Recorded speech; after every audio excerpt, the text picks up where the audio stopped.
Matheus Leist, Kaiser, and Zachary Claman DeMelo, 3 guys making their first start at the Indy 500 this Sunday. Guys, that's a pleasure to have you in studio. Matt, I'm going to start with you. Sure. Because you're 19 years old. You're the youngest guy, so we'll start with you. Heading into this race, you obviously had success at IMS last year in the Indy Lights series with a Freedom 100 victory, leading wire to wire, if I remember. How do you carry that success over to your first start in the Indianapolis 500? Well, I think it's going to be a tough one. You know, Indy 500, a lot of talented drivers and 33 guys. And Indy Lights last year was a pretty good race, but I had a fast car, so I led all the 40 laps. And I'm sure this is going to be like a very tough race on Sunday, you know. And these new cars with the new aero kits, like, you know, a tough car to pass. So I think it's going to be a long race, but, you know, we never know what's going to happen. So I'm expecting the best. With AJ Foyt Racing, Tony Kanaan, who won back in 2013, he's your teammate. You're sitting right next to him to start things off. Yeah. So what advice has he given as a fellow Brazilian about this race course and about this race? Just, you know, just to remain calm and, you know, do what I can with what I have and just relax, because he already said to me, this is like a crazy race. There are going to be like some crazy drivers at the beginning and the end. So, you know, just do what you can and try to bring the car home. Kyle, you won the Indy Light Series last year. So what is it about this racetrack and about moving up to this level of racing that excites you and has you, ready to go for the greatest spectacle in racing this Sunday? I mean, you said it. This is the greatest spectacle in racing, and this is the highest level of motorsport in the United States. You get to go as fast as any other series in the world on the Indianapolis Motor Speedway. So I'm super excited, and I've been working towards this my whole career since I started in go-karts when I was young. Now, you're from Santa Clara, and I read that you're a big stick and ball sports fan. So who are your teams, and do you have to get Golden State Warriors updates during the playoffs, like in the month of May? Oh, yeah, I got my phone out, and so I'm always watching if the game's on or any of the scores. Definitely a big Warriors fan, 49ers, and then Giants when it's an even year. Well, yeah, I mean, it's basketball country here, though, so I imagine thinking Warriors as the playoffs advance. Zachary, as far as you go, talk a little bit about how you're approaching this race. I mean, obviously, it's your first start, so there's some unknown out there, but what are you most looking forward to about Sunday? Yeah, I mean, I raced here in Lights too, so I'm a bit familiar with the place. Racing here was a last-minute call for me. I mean, my teammate got injured who was supposed to be in the car at this race. So I haven't really went in with any expectations, and as a team, I think we've passed them all so far.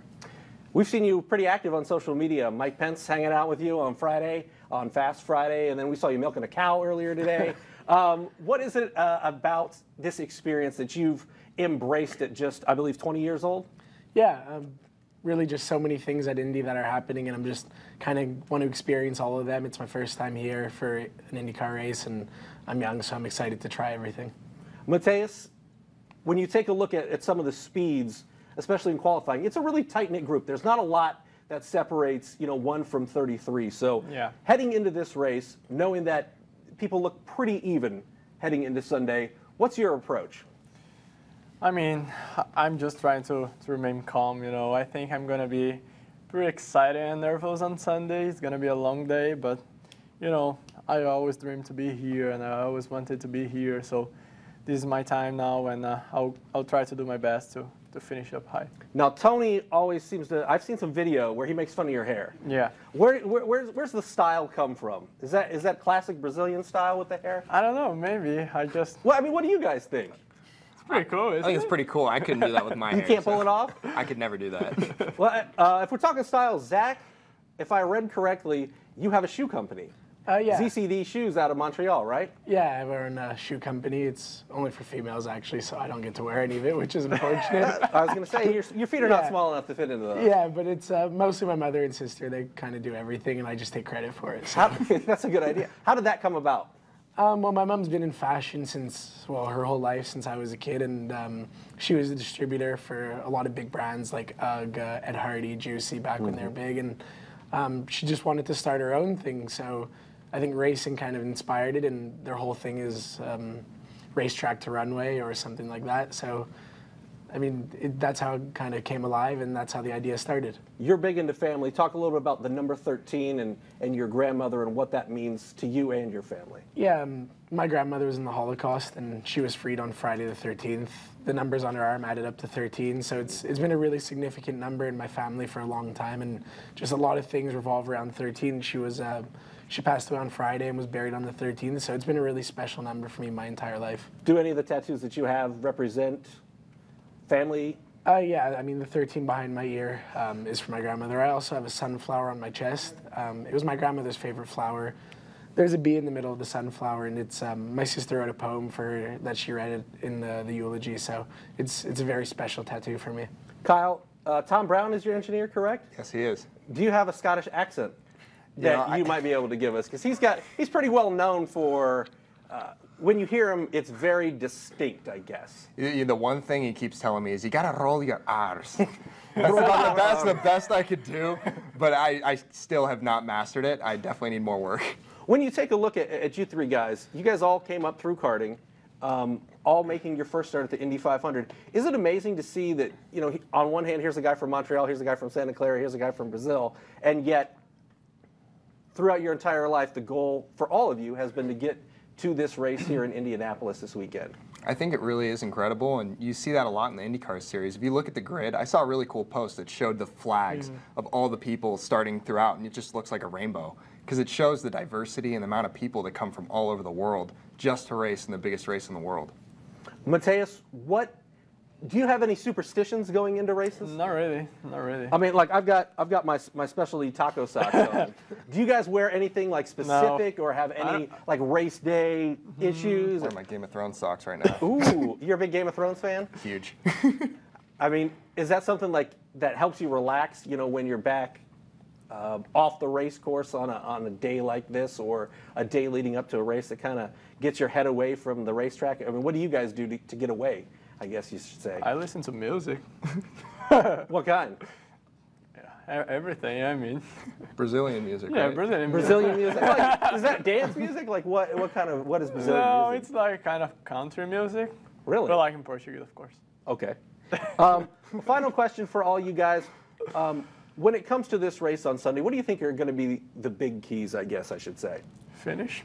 Yeah, I think making it through the first corner, making it through the first corner is a big one. Everybody that I've talked to that has experience in this race has said, don't get crazy through the first half of the race, because it's just, you got to be there at the end. And anybody that tries to make something happen early on usually doesn't make it to the end. That's true. I actually have more questions. You're into women's shoes, women's fashion. Yes, I'm into women's So I'm going to ask you about Danica. Interesting. That's the transition. That's the professional segue.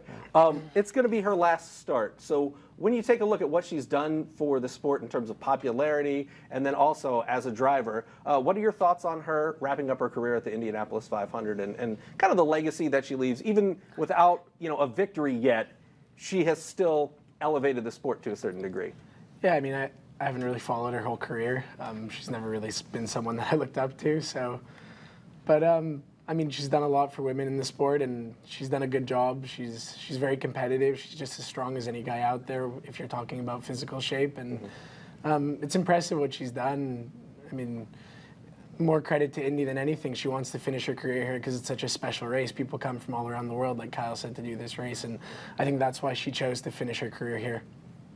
I'm going to ask you the same question, Matt, because how is she viewed internationally when you take a look at, the perception of her in Brazil and just what she's meant to the sport of racing? She was pretty well known in Brazil as well. I think most of the people that follow like motorsport knows her. So, and she has done like an awesome job, and I'm glad she's gonna end her career here in Indy 500. So she's been a big topic this week. James Hinchcliffe not qualifying has been a big topic. We were talking about it off camera a little bit. Is there a number that you could put on that somebody could give you enough money to switch out your ride with him and allow him to get in the race? I mean, because you're not guaranteed, I guess I should say, to have another shot at this. And this is all your first go-round at the Indy 500. I think that we're all rookies, and this is our first time doing this race. I think we wouldn't. It makes it more valuable to us because this is our first time. Yeah. I mean, So, So I have no to one disagree. is picking up the phone and calling James Hinchcliffe. No. I mean, I haven't called him, but if he called me, I think everyone has their price. I mean, True. I mean, no matter what Kyle and Matheus say, I think if James Hinchcliffe called them with $20 million, they may consider selling their seats. That Dancing with the Okay. Stars money goes a long way. I mean, yeah.